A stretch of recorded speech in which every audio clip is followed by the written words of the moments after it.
Listo, entonces yo les voy a explicar qué son los ácidos nucleicos. Y son grandes polímeros formados por la repetición de monómeros, más denominados o más conocidos como nucleótidos.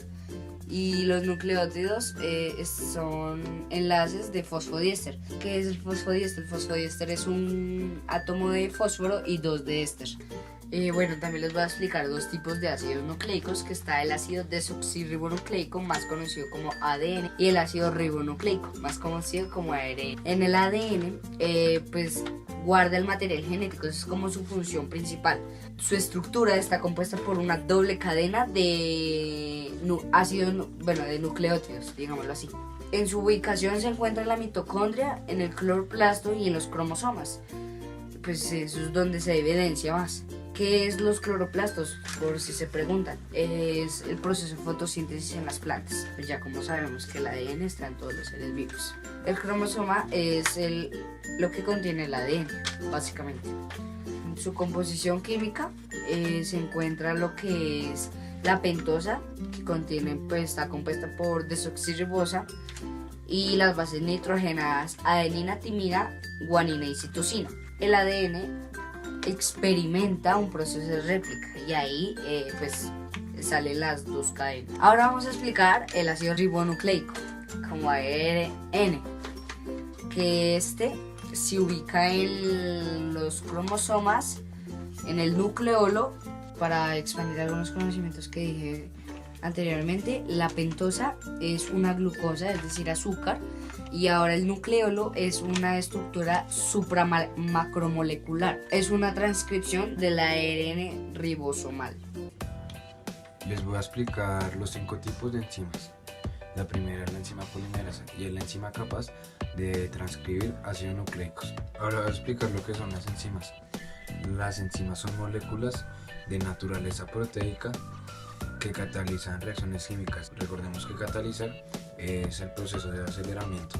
La enzima ligasa es la replicación y duplicación celular. Esta repara el ADN y el biogénesis del ribosoma. Recordemos que la ligasa rompe los puentes nitrogenados que unen a las bases nitrogenadas. La enzima ligasa forma enlaces y es la unión de los polinucleótidos. Ahora les voy a explicar la enzima topoisomerasa, que es capaz de actuar sobre la topología del ADN. Cuando se enreda, el almacenamiento es más compacto, y cuando se desenreda es para que el proceso de replicación sea mucho más fácil.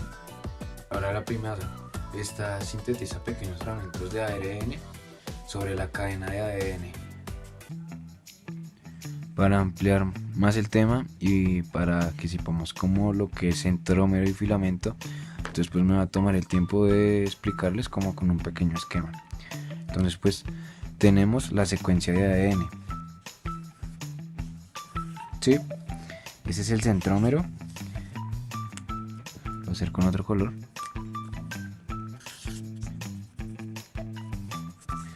Y estos bordecitos es lo que conocemos como filamentos. La descripción de los filamentos, o lo que son, es que son hilos muy finos que quizás se pueden llegar a romper y pues haya una malformación y se dañe algunas cosas del material genético. Ahora los centrómeros.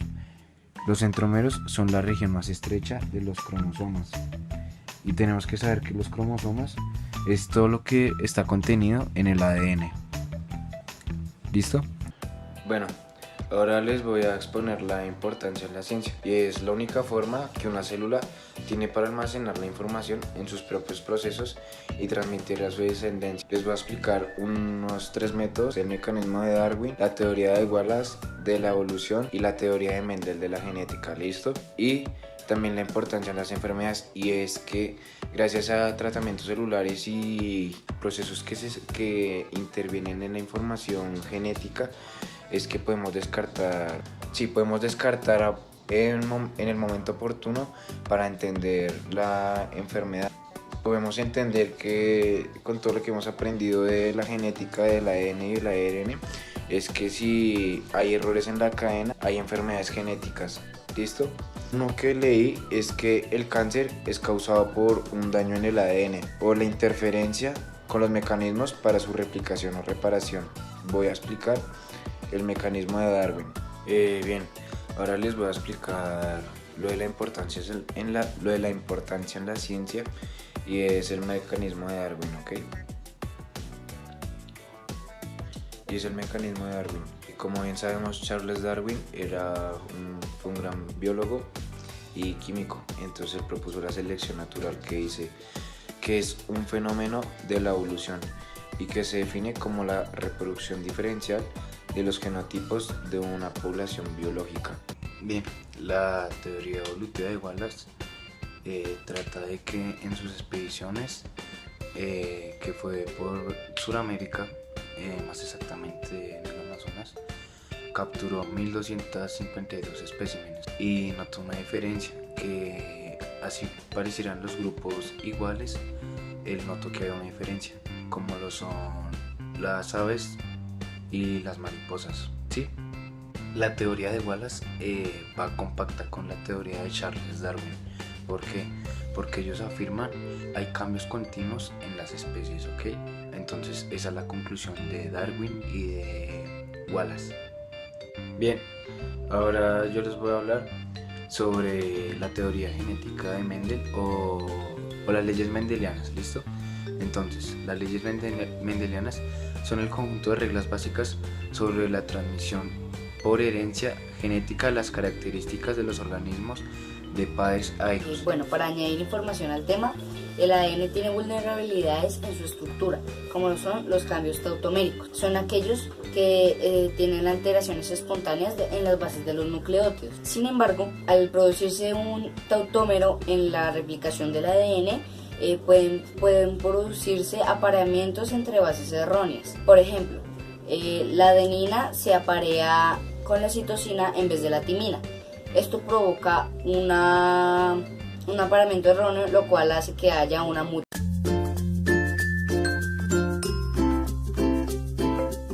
Un gran número de xenobióticos pueden dañar el ADN, en los cuales las moléculas más importantes, llamándolas así, pertenecen a las siguientes clases. Abro paréntesis, xenobióticos, una sustancia química que se encuentra dentro del organismo, pero no se produce naturalmente, o se espera que no esté presente dentro del organismo, ya que es mala. Las siguientes clases son, primero, análogo de base. ¿Qué son los análogos de base? Ya que su estructura es semejante a la de las bases de nucleótidos, el análogo de base se incorpora en el ADN. Un ejemplo claro puede ser la cafeína. La siguiente clase está los agentes alquilantes. En los agentes alquilantes podemos ver que es el proceso de las sustancias electrófilas. Electrófilas es que son habidas de electrones, donde atacan a las moléculas que poseen un par de electrones sin compartir. En la tercera clase encontramos a los agentes no alquilantes, que estos se puede modificar el ADN con diversas sustancias químicas. Y la cuarta clase, y por último, los agentes intercaladores, que con las moléculas planas se distorsiona el ADN. En el siguiente artículo se va a evaluar la calidad del ADN humano purificado con el método de fenol cloroformo, que fue traído del Centro Inmunológico y de Productos Biológicos de Camagüey. En este procedimiento se extrajo el tejido protástico de un paciente con hiperplasia benigna. La hiperplasia benigna es el agrandamiento de la próstata asociado con la edad y que provoca dificultad al orinar. Después de haber sido extraído este tejido, fue previamente tratado con pronasa, que es una enzima bloqueadora. Esto con fines de determinar la calidad o la integridad de la macromolecular del tejido en sí. En conclusiones, podemos ver que no se degrada el ADN y que está en perfecto estado. Así que la molécula del ADN genómico humano sigue igual.